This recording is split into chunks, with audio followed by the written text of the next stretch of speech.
scratch a bunch of.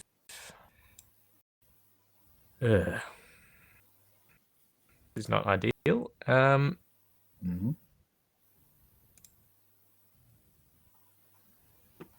Sorry about that.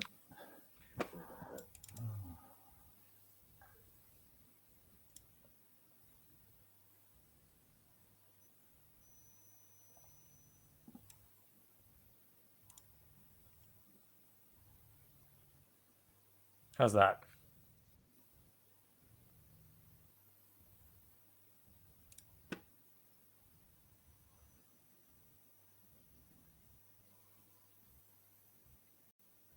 Let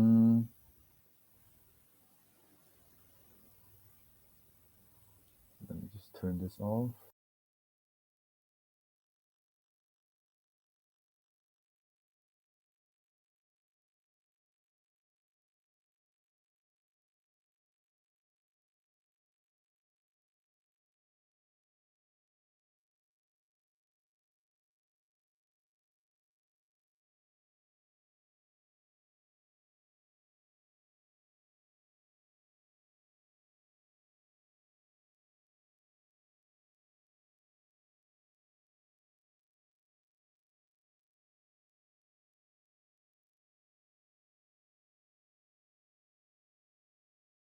Recording didn't go through, so we are going to be winging it live, and hopefully I can sort of live up to the presentation, because I actually recorded this about a month ago and I can't exactly remember the presentation perfectly.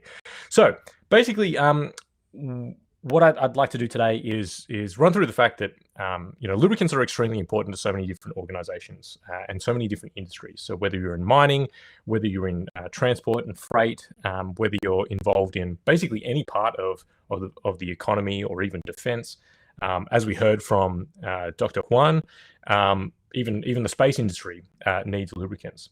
But one thing that we're sort of struggling with, in particular with this age where everything has gone virtual, is that we're really struggling to hold people's attention, and I think that's a real tragedy on the part of the industry.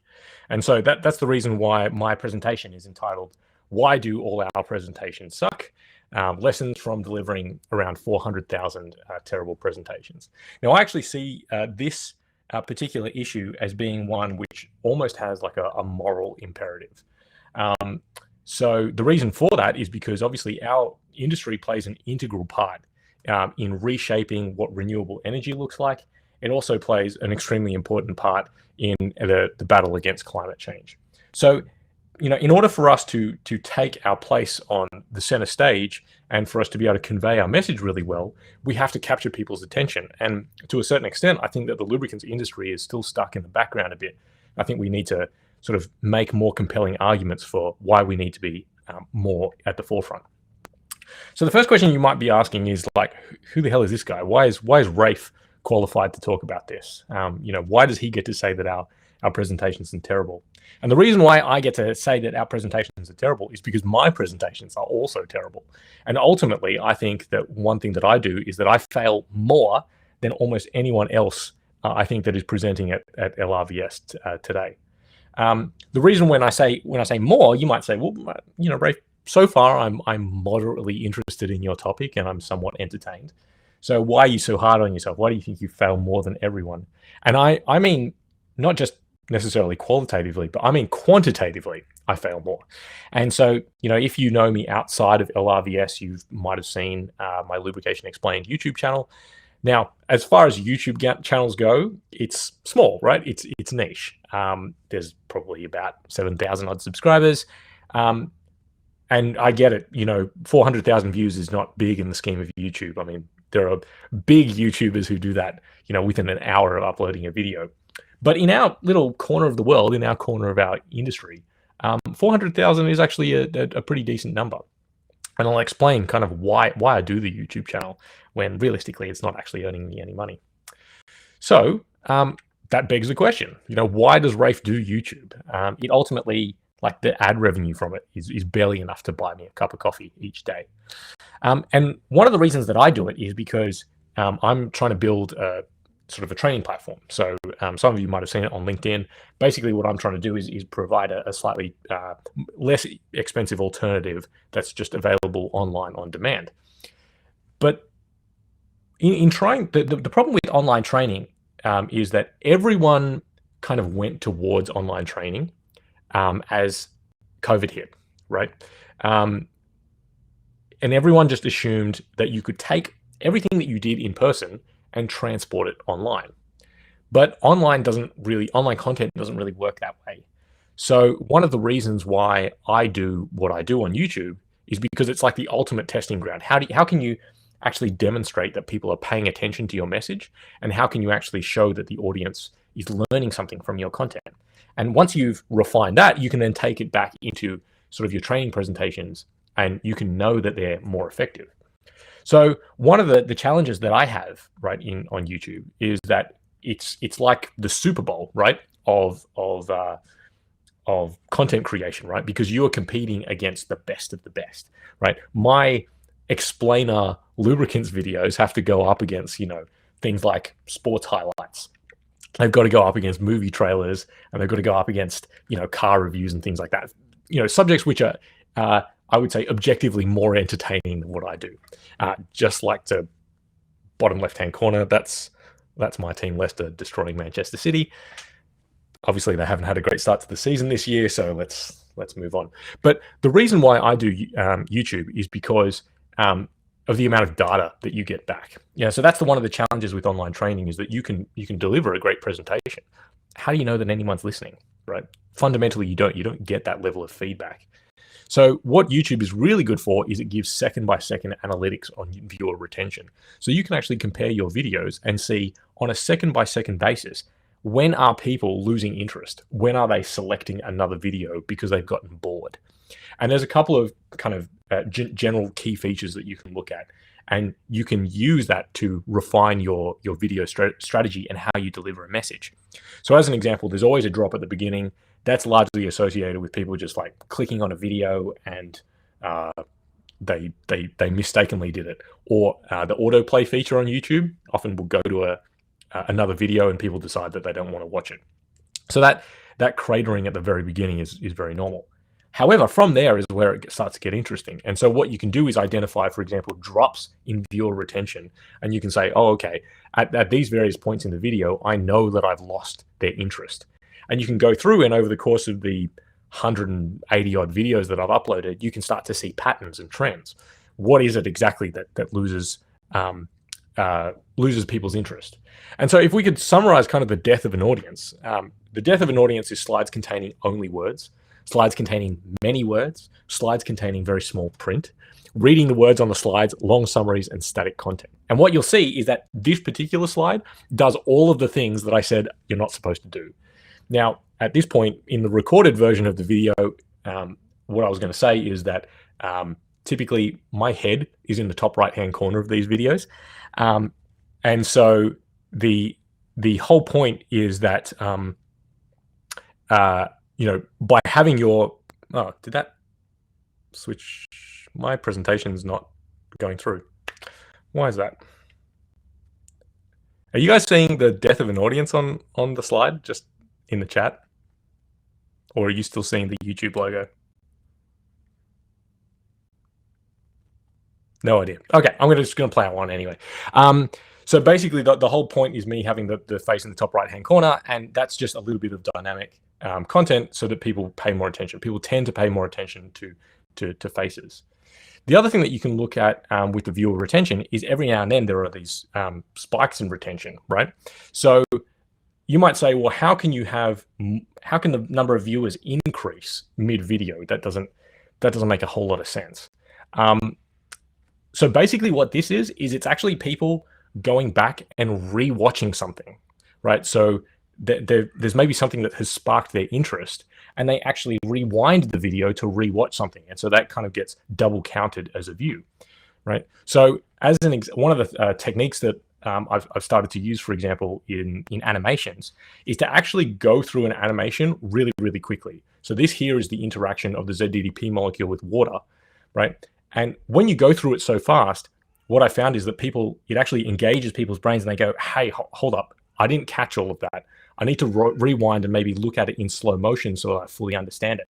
And that's actually a technique that you can use to actually engage your audience, is to go through something really, really, really fast. Okay, it looks like the presentation is not, what's on my screen is not showing on your screen. So anyway, I'll make the recorded version of this available somehow. I'll reach out to the guys at Fluidtech. All right.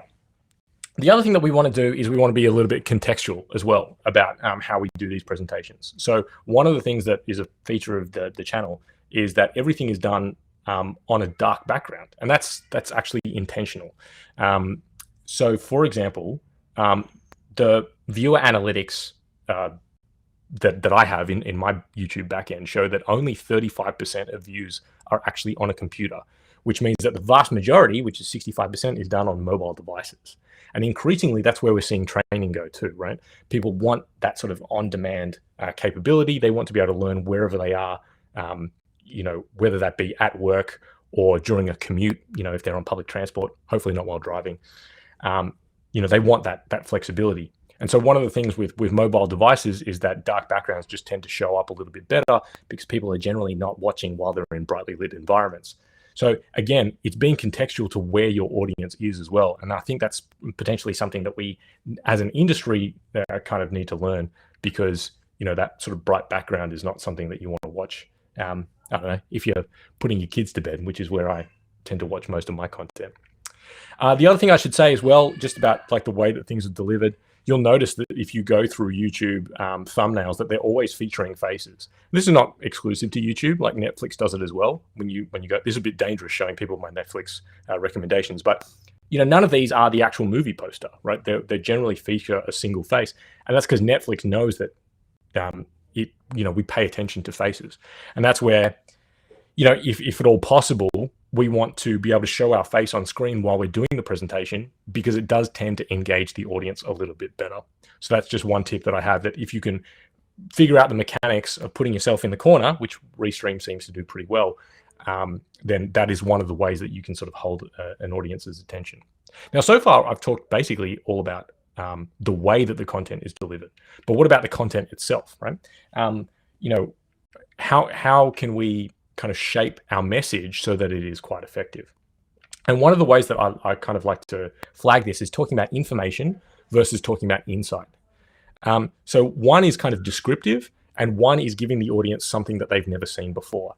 And the way that I kind of like to talk about this is something that I call the Google test, which is basically saying, if I were to Google the topic of your discussion, would there be an article already available that covers the same information?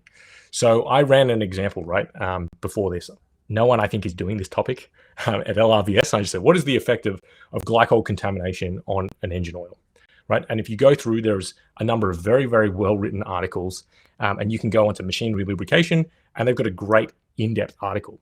So if I now did a webinar that was basically covering this same content, I'm not adding any value to the audience, right? Because if anything, I've made it more difficult for them to access the information. At LRVS, you guys have had to sign up. You have to turn up at a very specific time. You have to dedicate some of your time to watching the webinar, when if the same information is available online for free whenever you want, then the value of my webinar is kind of diminished. So what we need to provide is kind of, basically, is it, novel research?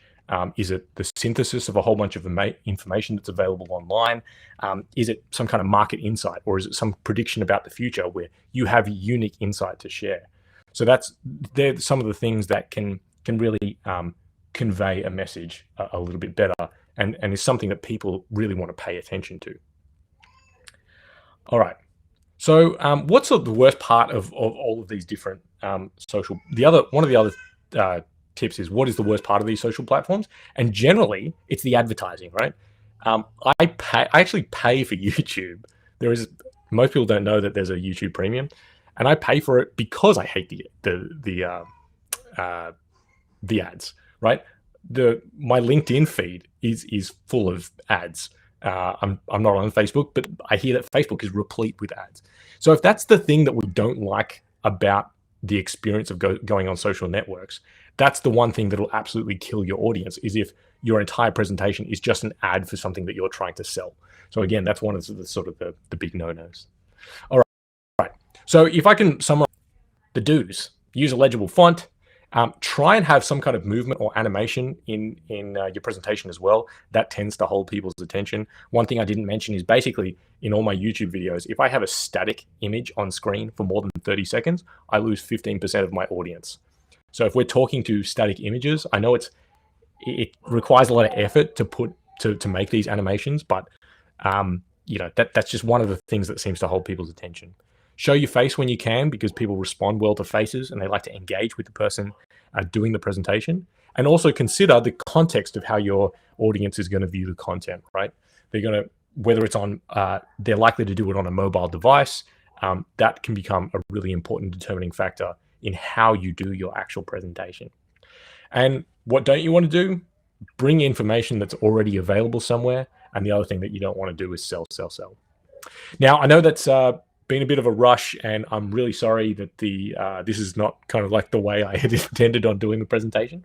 But really appreciate your time, and I guess we'll take questions if there are any.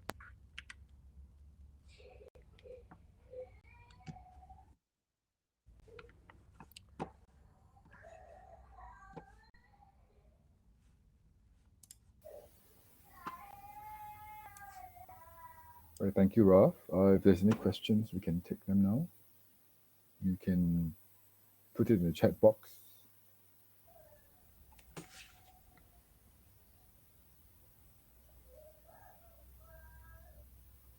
Yeah. Again, I apologize for Ralph for the mishap. All good. Yeah. Thanks for doing it so quickly. Right.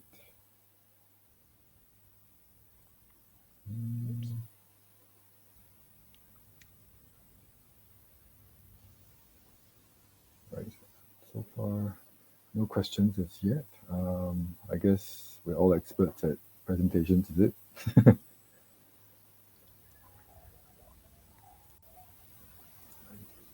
Are you able to see the chat, Ralph? Yeah, I can now. Now that I'm out of the presentation, I can see it. Okay. Yeah. Hey, Kelvin. Yeah, I know. Like some of the stuff is not necessarily maybe all that practical for people. It does take time and effort. But the one thing I would say that maybe sometimes people are a little bit surprised by is that if you have seen any of the YouTube stuff, it is all built in PowerPoint. So the animation tools in PowerPoint are actually getting half decent. The advantage of doing that is that you can then basically repackage those presentations, and you can do them in sales presentations, in training presentations. You can redo them as video content. You can create pictures out of them. So it's really trying to kind of squeeze the lemon for all it's worth.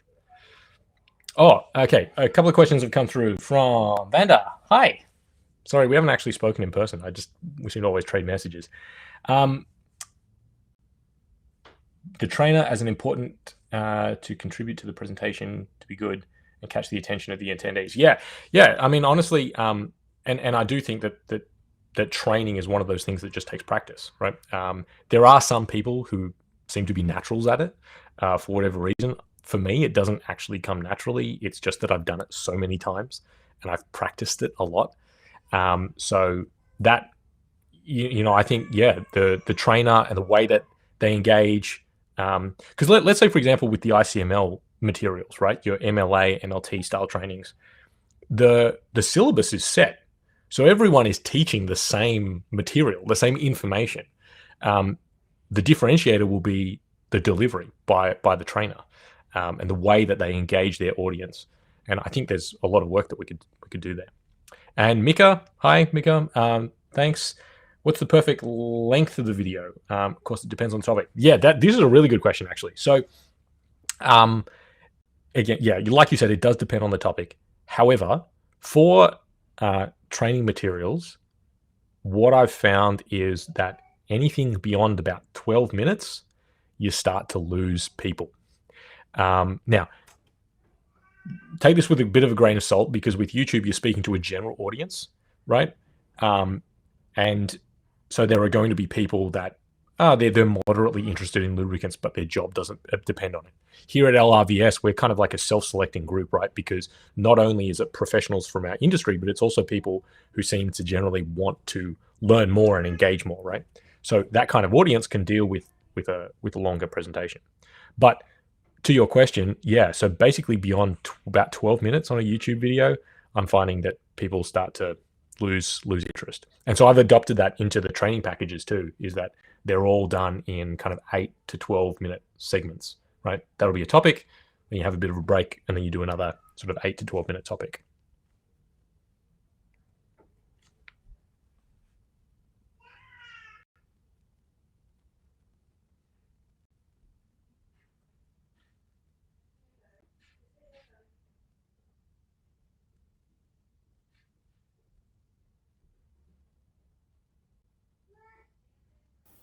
Right. So there's another question by Mia, Ralph.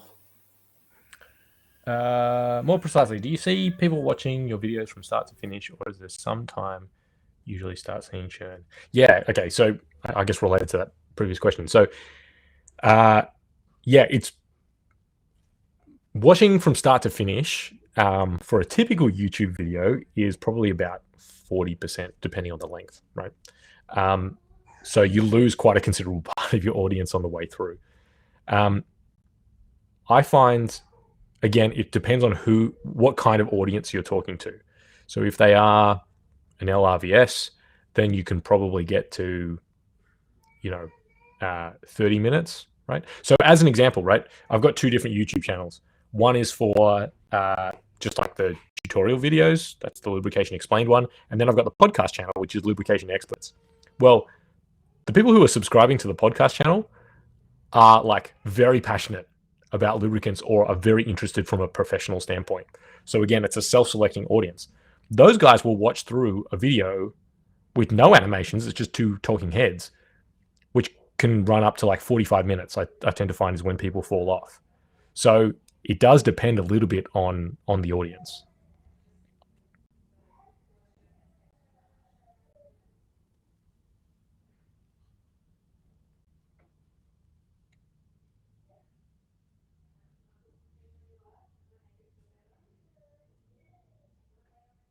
Cool. Well, thanks for the questions.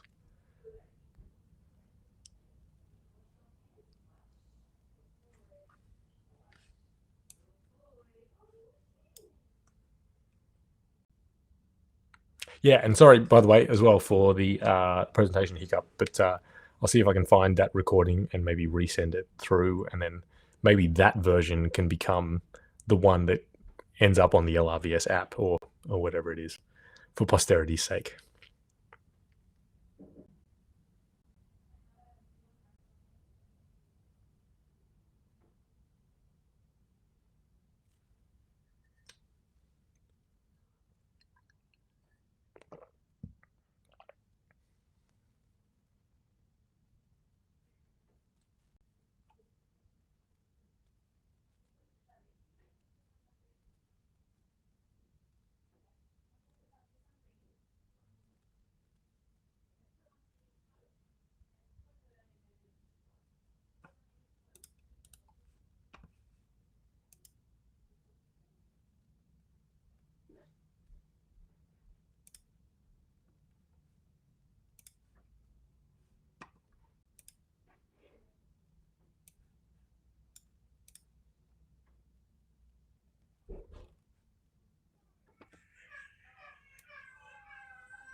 Right.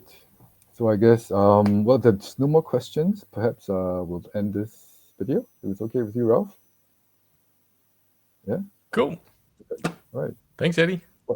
All right. And thanks everyone for everybody tuning in. Thank you. Right. Take care. I will end the stream now.